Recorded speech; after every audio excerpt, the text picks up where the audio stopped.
Ecclesiasticus 41:7. And it says, the children will complain of an ungodly father because they shall be reproached for his sake. I like to give all glory, honor, and praises to Yahweh Ba'Shem Yahushai. Double honors to the apostle elders, a great millstone who rule well. And salutations to all you brothers out there pushing this word in love, truth, sincerity, and humility. Once again, it's the brother Shati from the Chicago camp coming back to you with what I hope is another quick and edifying sit down. All right, and this precept was inspired by a video segment on TikTok with Tom Hanks. And I'm just going to let him speak on this. Now, maybe he's sincere, maybe he's not. I don't know. I can't prove that.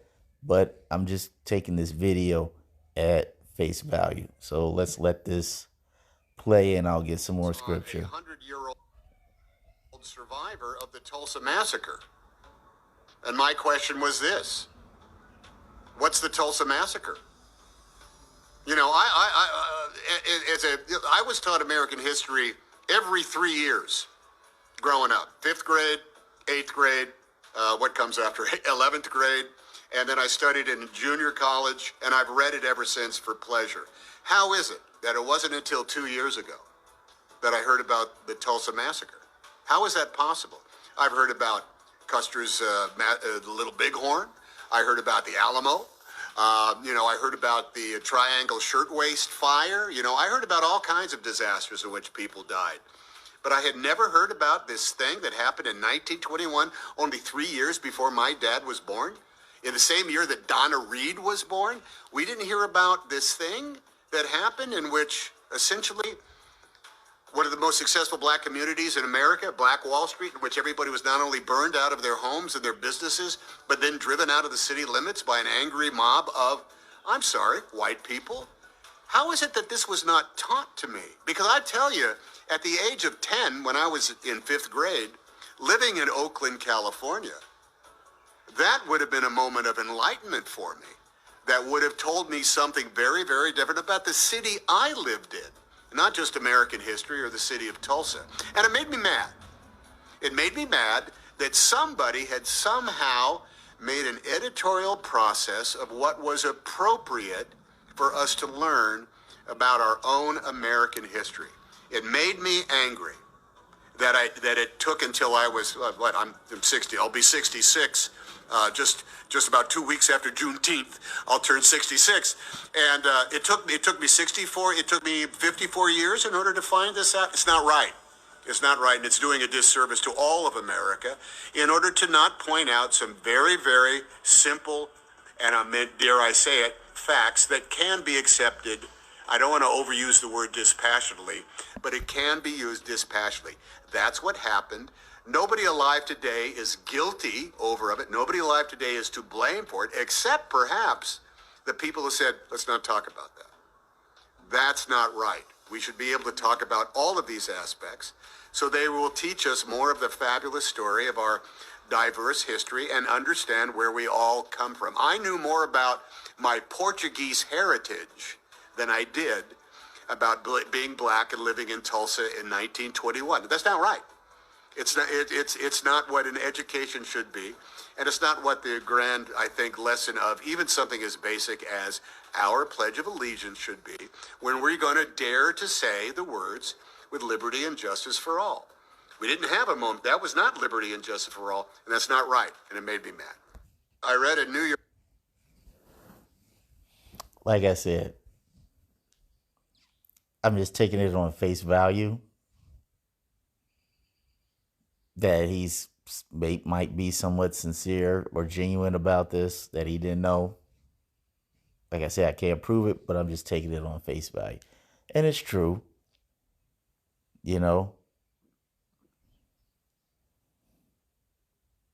because you have a lot of people in this world before the Great Awakening that were very ignorant to many of the things that have happened throughout the course of history.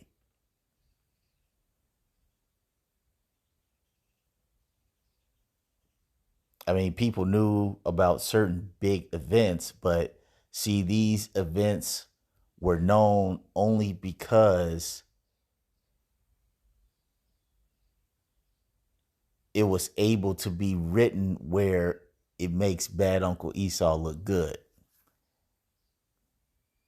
See, everybody knew about slavery. It was a horrible thing, but the twist on slavery was, well, we had to come and civilize them, give them Christianity, and it was a long process, but this eventually happened and they didn't appreciate it. They started rebelling, and we had to do all these other things that, yes, it was barbaric, but they didn't appreciate what we did for them. That's how the story is usually spun.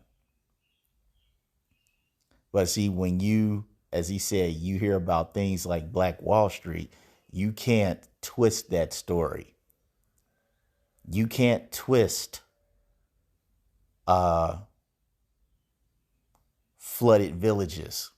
You can't twist that narrative to make it suit you because it's just flat out evil. Like Tom said, this was a prosperous town created and ran by Israelites, not black people, Israelites. More prosperous than the surrounding Edomite towns. And of course, jealousy got into the picture. And as he said, it got burnt down. People got displaced. And that place has not been the same since.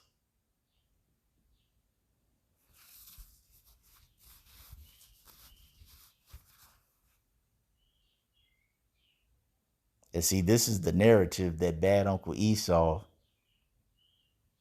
has been doing since he got back into power. See, he knew that the world could not perceive him as the devil.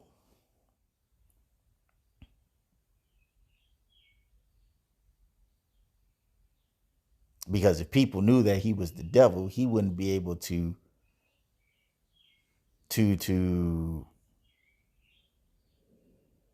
implement his agenda.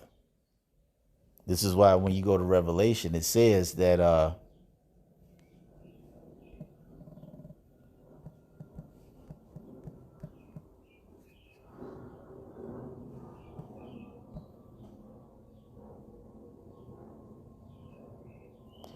Revelation 20,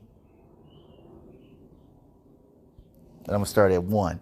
And it says, and I saw an angel come down from heaven, having the key of the bottomless pit and a great chain in his hand. And he laid hold of the dragon, that old serpent, which is the devil and Satan. This is bad Uncle Esau. And bound him 1,000 years and cast him into the bottomless pit in a low condition.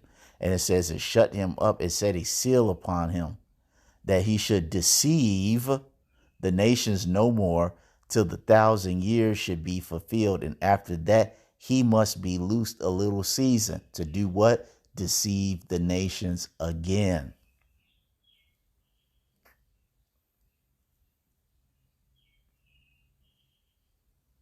And for a long time, it worked until the men of the Lord started waking up again. That's why it goes into what's that?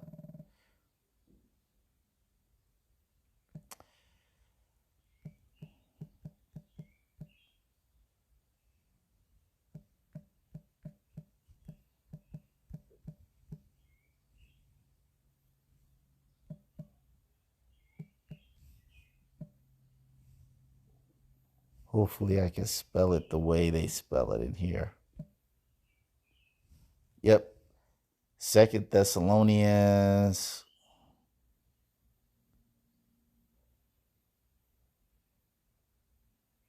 Yep, this is perfect. Second Thessalonians 2 and 3. It says, let no man deceive you by any means, for that day shall not come, except there come a falling away first. Okay, that's when we lost our heritage. We lost our heritage when this guy came back into power. Okay, that's part of the deception as well. Okay, him covering up his identity and him covering up our identity. It says, except there come a falling away first, and that man of sin be revealed, the son of perdition, who opposeth and exalteth himself above all that is called the Most High, or that is worshipped, so that as the Most High sitteth in the temple of the Most High, showing himself that he is the Most High. It says, remember ye not that when I was with you, I told you these things. And now ye know that withholdeth, that he might be revealed in his time. For the mystery of iniquity doth already work. Only he who now letteth will let until he be taken out of the way. And it says, and then shall that wicked be revealed, whom the Lord shall consume with the spirit of his mouth, and shall destroy with the brightness of his coming. Now that's a lot. So let me break this down. It's telling you that when this devil came back into power, as I mentioned before, he had to use his resources to start this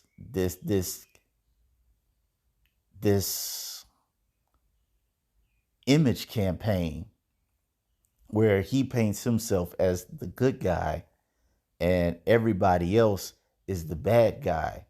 And this process was done by any means necessary, destroying books, destroying artifacts, concealing artifacts, control of the media, and even some cases people might have to be put in the spirit world. But nonetheless, this was all part of his public relations campaign. And see, now, as I mentioned before, the men of the Lord, now since you had the men of the Lord waking up, as spoken of in that second Ezra 6, was that second Ezra 6 and 9? Or is it 27? It's 6 and 27. It says, for evil shall be put out, deceit shall be quenched. As for faith, it shall flourish. Corruption shall be overcome. And the truth, which has been so long without fruit, shall be declared. And since the men, ever since the great reawakening, or awakening, if you want to call it, truth has been coming out. And the truth that has been hidden, as it says, for so long without fruit, is now being made known to people. Like Tom Hanks, like, whoa, there's a Tulsa.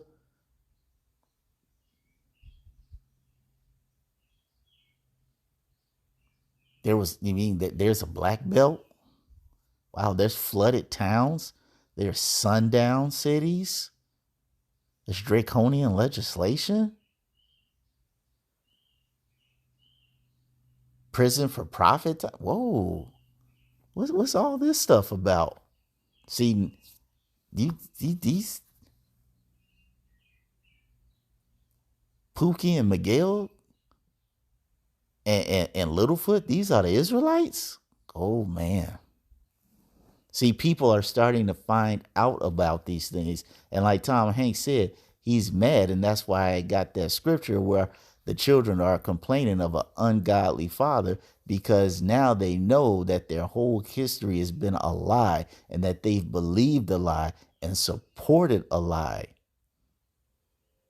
Whether it be consciously or subconsciously, they have supported a lie that does not benefit them. Because when you come into some type of truth and you start doing a little research, you realize that everything that you have been taught has been a lie. And that's why the scripture says, I believe it's in Job, where it says that what's that? They're forgers of lies. Job 13 and 4 says, but ye are forgers of lies, ye are all physicians of no value. Everything pertaining to bad Uncle Esau's educational system is a lie. Because in order for his educational system to work and for the propaganda to be effective, where it can be activated on by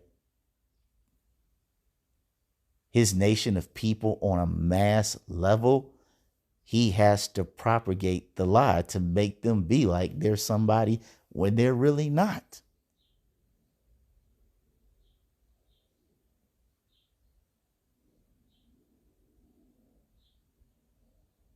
And the more stuff that keeps coming out,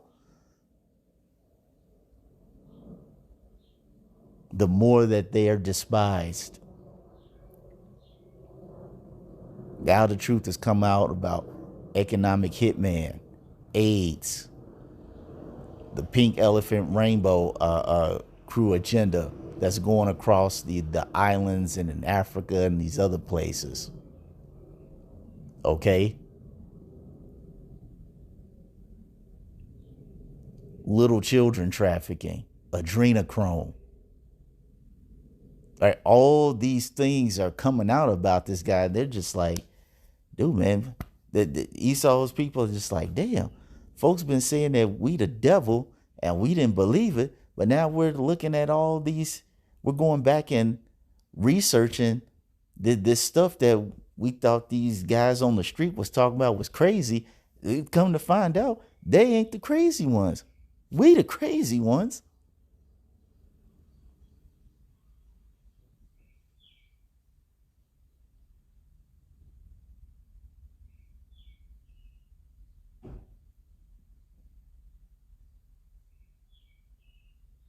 And now we got the internet. It's a wrap.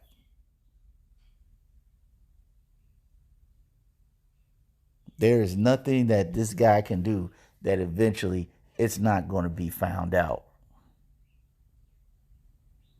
As the scripture says,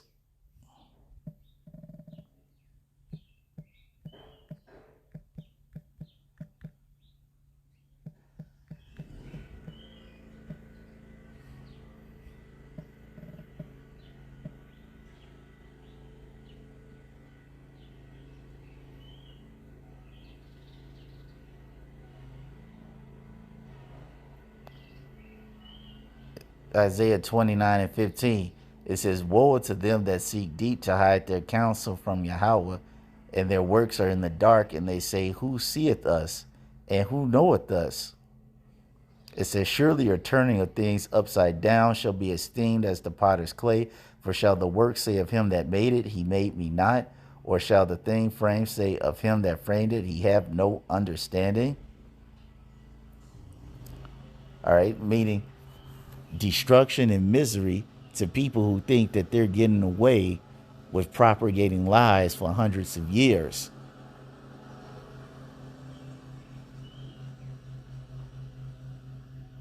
Making a death style that's completely contrary to the Bible. He says it's a rhetorical question.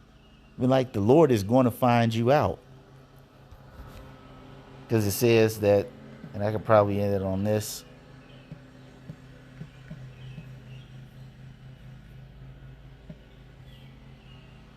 For the eyes of the Lord, I think it's in the Apocrypha.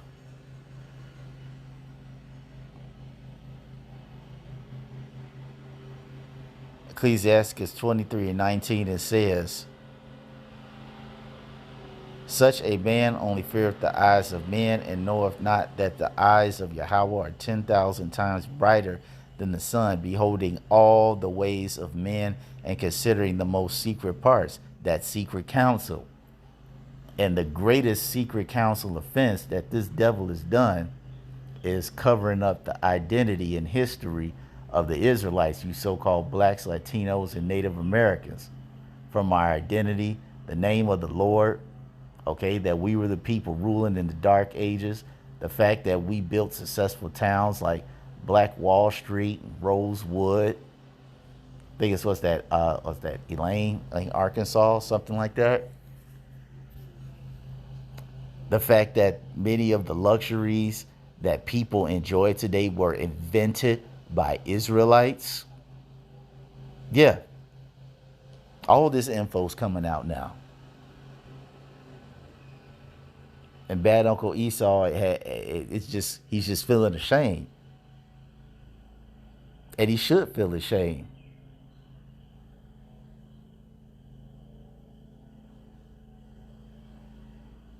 Because as the scripture says, all you do is steal, kill, and destroy.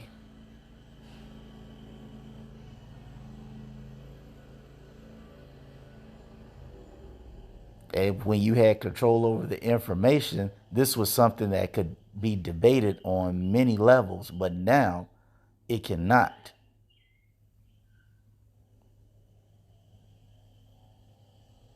The person who you truly are is finally being exposed, as told in that Thessalonians. The man of sin, you, bad Uncle Esau, in the last days, you are now being revealed for who you are, the wicked, the man of sin, the serpent of old, that great dragon, Babylon the Great. You, bad Uncle Esau, you are exposed. That's all I want to say on this. Hope you all were edified. Till the next time, we're going to say shalom.